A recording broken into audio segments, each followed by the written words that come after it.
ए जी का हमनी के शादी के 3 साल हो गए। हाँ और रउआ आजले एगो पंखा तक ना लगवैनी।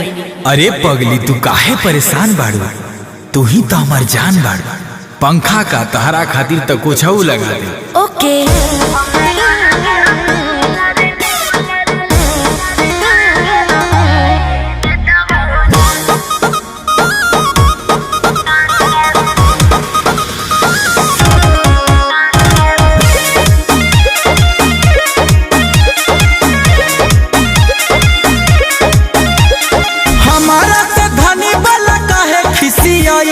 सुतही के बेरी तो हो मोहावा फुलाइलू। हमारा से धनी वाला काहे खिसियाइलू। सुतही के बेरी तो हो मोहावा फुलाइलू। लागेला तो रमिया बेनिया डोलाई देता हो ना।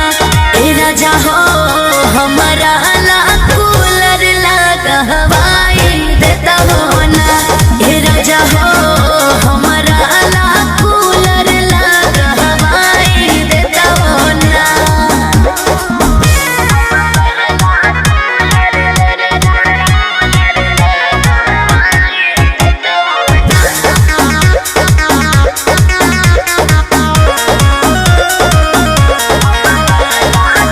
जहिया से आयने घर में गरमी से मुआ तानी।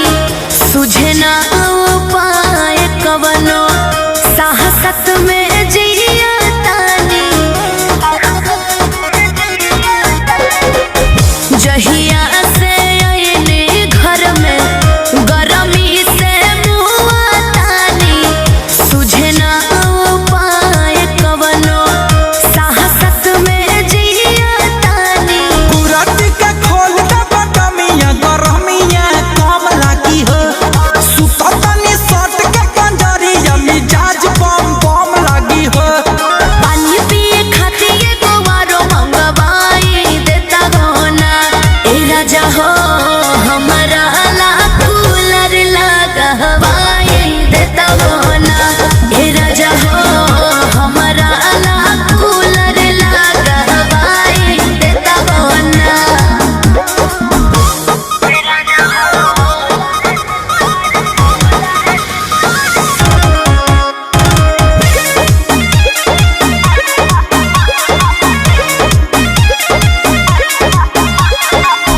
मन नाही करे सैया रहे के घर में हो।